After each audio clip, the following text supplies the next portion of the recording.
obviously, I had Governor McCrory on earlier. Kathleen Parker, you and he sparred via column. You hit a column, hit him pretty hard. He did a letter to the editor, hitting back at your column.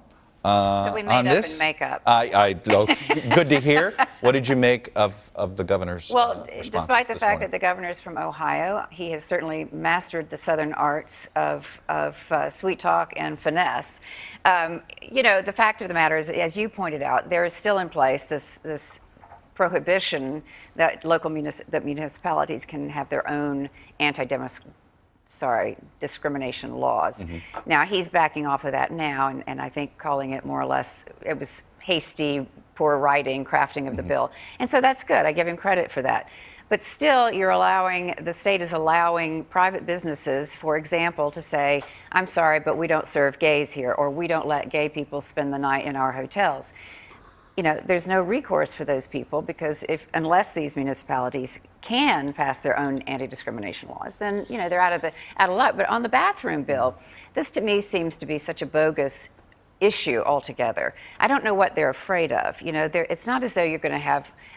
On the one hand, I'll hear from readers in North Carolina saying, so in other words, you, Kathleen Parker, think that perverts, men, ought to be able to come into bathrooms and assault 10-year-old girls, right? So they're being fed some kind of crazy false narrative about what this is. The crazy thing is, this is nanny state at its worst, if you think about it. Where do they want the transsexuals to go? If someone identifies, dresses, looks like a woman, is that person shows up in a men's room at National Reagan Airport. What happens then? I mean, if you follow the law the governor signed, what goes on then?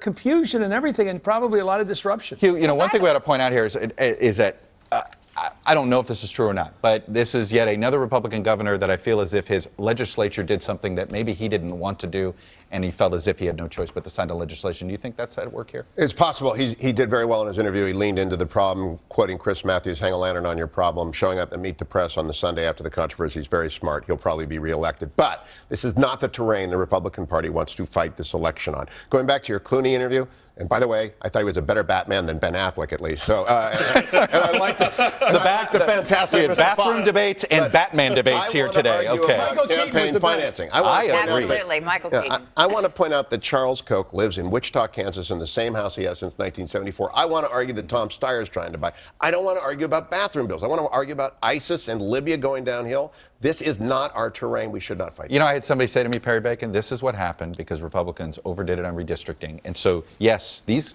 folks are listening to their constituents, but only their constituents. That's almost a narrow band of them. I'm not sure in this case that's even true. As you pointed out, though, Georgia, South Carolina, Nikki Haley said, we're not doing that law here. She was very explicit about that. I just think the governor of North Carolina, the legislator, missed the boat here. He used the phrase changing social norms. He's right.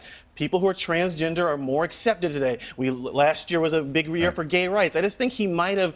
You asked him, have you talked to anyone who was transgender before this bill passed? And he all but said no. I just think he made a political mistake here without sort of thinking through the contours of the issue. Right. And anytime you get the Senate executive order to a bill you signed 3 weeks before, you probably didn't think about it through the first time very carefully. All right.